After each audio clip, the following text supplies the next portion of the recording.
This video will demonstrate how to use the test warning sheet properly. When you open this document, you will find that there are an instruction tab down at the bottom that gives you all of the information that will be reviewed in this video. It is advised that when completing this, you utilize a dual screen. So you put the test warning sheet on one side and you put the AIM screen of testers for the next day on the other side so that you can just directly copy and paste first and last names into the day's testing.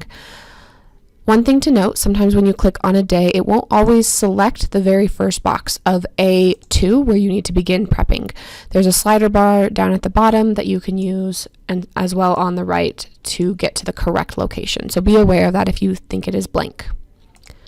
Once you have added the first and last name of the student, you'll also want to indicate the location according to AIM, and you'll need to determine if computer prep is needed.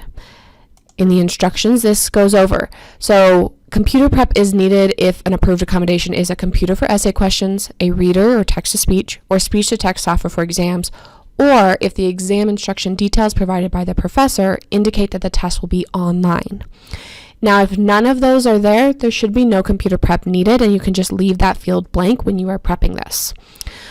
There are various things for marking if the computer prep is needed. So not prepared means it needs something, but it hasn't been done yet. That's usually for the evening before. Prepared is probably for the day of to indicate to the rest of the shifts that, hey, this computer is ready to go. We just need to log in. The just log in is typically if the student is taking just a D2L quiz or exam, and we just need to make sure we log into the EAS test, open up a Chrome web browser, and if you click the home button, it will take you to the CMU webpage. If their own computer is needed, it will indicate that in the exam instruction details. Typically, this is only for nursing and PA exams. Specifically, PA exams will always use their own computer. So if you're wondering if it's their own computer, just ask. You'll start to see a pattern. There is more information about how to prep the computers in the student worker task list and manual, as well as a separate video that will demonstrate how to open up the different things for the different approved accommodations. So let's go into a few of the things that are slightly different. I've already prepped Monday, and let's say I have a student that adds a test later from when this prep sheet was created, and they're going to be between Mickey Mouse and Stuart Little. In order to move these cells, you cannot insert and you cannot cut. You just need to copy and then delete. So I'm going to start by selecting the name and then dragging until I've selected both the computer prep, the location, and all of the names below where I need to insert. I'm going to hit Control C to copy. I'm going to select where I want them to start instead, Control V. That will paste it there, and you'll just have to delete this by literally clicking on the cell and hitting the delete button. This will then allow you to add more information without changing any of the formatting or the coding. Let's say a student doesn't show up. So Cinderella doesn't show up for whatever reason. That's when you're going to utilize the absent status in column I. There's a drop down, so if they're a no-show, a rescheduled, or a canceled. This person was a no-show, it will cross out their name down below here. Do not delete any names. Just use this function there. Now, there are instances where you might find that a student has multiple tests, and so their name will be listed on the sheet more than once. If a student's name is on the sheet twice, confirm in AIM that they are taking two separate tests. If you want, you can use the comment section to indicate which test is which. So once you are using the test warning sheet, it's fully been prepped.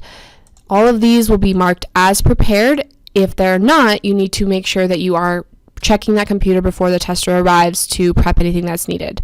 Once the tester arrives and they start their exam, you're going to come in and put the end time. You do have to indicate whether it's AM or PM, but you can do that with just an A, and it'll automatically default to that AM. So you don't have to do a capital or anything like that. You don't need to do the minutes unless it's exact like that.